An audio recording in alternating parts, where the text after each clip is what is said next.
So we have a question submitted from Susan Freeze. Susan, you asked me a question and we're going to answer it today.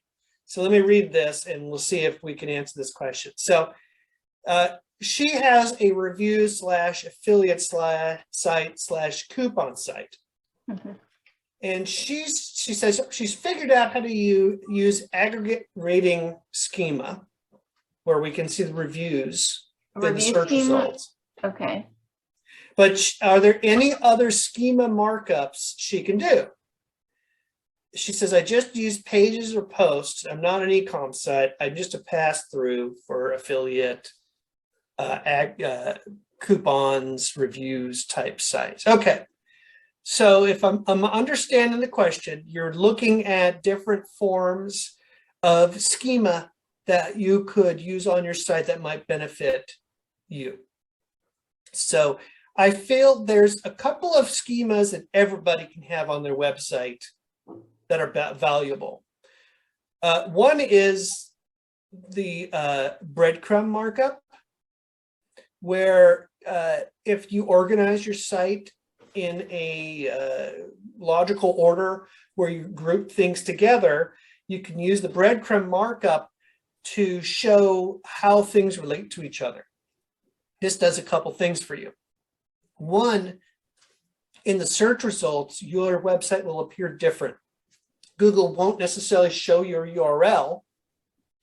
It might show the markup of how your website's organized. So for instance, if you had, your markup said homepage, restaurant coupons, and then had a particular restaurant, Applebee's coupon. And that's what was on the page, an Applebee's coupon. Your markup might say, it might display in the search results, home, restaurant coupons, Applebee's. So what that would do in the search results is your website stands out because it doesn't just have a URL like everybody else, but it also shows people in the search results, oh, this website has other restaurant coupons that I might be interested in. And they might be more likely to click on your site over others because, oh, well, they are more than just one Applebee's coupon. They might have other restaurant coupons for me because that's the way you set up your markup. So breadcrumb schema is something I would look into. If you use WordPress and you use the Yoast SEO plugin, you can modify your theme to do this pretty easily. 2, article markup. If you're using posts, especially to describe maybe different deals or new opportunities or money saving tips, whatever you're doing in your blog, whatever your content strategy is, the article markup does a couple things for you. Number one, it really is conveying to Google that this is an article, not a landing page. And so it might serve it in different places and help you in that way. Also, I am highly suspicious that Google tends to use the article markup for Google Discovery. And I don't have any data to prove that, but Google Discovery is like a new product on mobile phones where Google will recommend content it thinks its users want to see. The requirements for Google Discovery include things like an image and content. And well, guess what? The article markup also requires an image and content. So worth your time to go ahead and add article markup. Again, if you're using a WordPress website, really easy. Yoast SEO plugin will do it for you automatically. You don't have to do anything. Another markup you should consider is the website markup.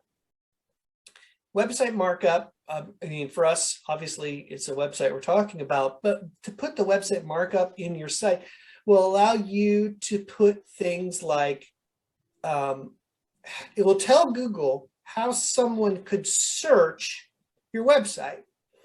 Every once in a while, when you do a Google search and you search for a website, Google will insert a search bar for that website under the search listings. How does Google know that? Website markup. Because in the website markup, you're telling Google, hey, Google, if someone wanted to search my website, this is the query they would use to get that. Now, if a WordPress website, it's really, really easy because it's always, now that I'm on the spot, I'm forgetting what it is, but it's really easy. If you do a search on a WordPress website, it's always using like question S equals, I think it's S is the parameter used, but it's standard amongst all WordPress websites. So you just say, Google, hey, this is how someone would search your website. If Google determines your website is credible enough, they will allow people to search your website from the Google search engine. So you have built a kind of, although you're keeping people in Google, they can search your website. What's the advantage for you? They've already searched for your brand name. Now they can search your website, and now they could find other things on your website. The problem is that Google only allows sites of a certain credibility to earn this feature, and it has to be a pretty credible website in order to earn that. The good news is again, it is super easy to add. If you have a WordPress website, Yoast will add it for you automatically. The other piece of markup that's really easy to add is the organization markup. Organization markup allows you to describe your business and tell us something about your business, especially here's my Facebook page, here's my YouTube channel, here's my Twitter account, here's me on TikTok, blah, blah, blah, blah. What does this do? This helps inform the knowledge graph. So if you've earned a knowledge graph for your business, and I'm presuming you have a purely online business here, you're not going to get the advantage of a Google My Business listing, or what's it called these days? Google Business Profile. There you go. Yeah. You can't get that advantage. You probably don't want to put your home address in there, blah, blah, blah. However, if you can get a knowledge panel, it will link out to, oh, and follow me on Facebook, and follow me on Instagram, and follow me on Twitter. How does Google get that information? Organization markup. Again, WordPress website using Yoast. All you have to do is go into the Yoast settings, give them your information. This is where you can find my YouTube page. This is where my Facebook page is. This is my Twitter account, whatever. Fill in the blanks and it'll automatically be done for you. So I would look into those schemas in addition to the aggregate rating schema. However, please note, Google is cracking down on what it believes are unfair uses of aggregate ratings. So please read Google's guidelines to make sure you qualify for aggregate ratings. If your website exists to review products, you probably qualify, although in the last month or so, Google has the last couple of weeks, Google has significantly changed the rules for who gets to use reviews. And it's things like you have to link out to other websites that also offer that product in order to qualify for reviews. Wow. Yeah, you don't want to do that.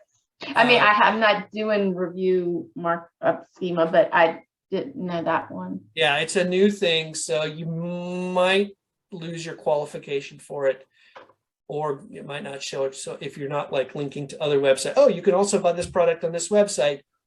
Ooh, that kind of undermines your entire business model. Well, yeah. Be careful about that, Susan. Is that for certain? So that's product and services? So a review schema with services, I don't know if Google's giving review schema for services anymore. Okay. I don't think they are, but the documentation for Google would outline that. So I hope that answers your question, Susan. Thank you for asking.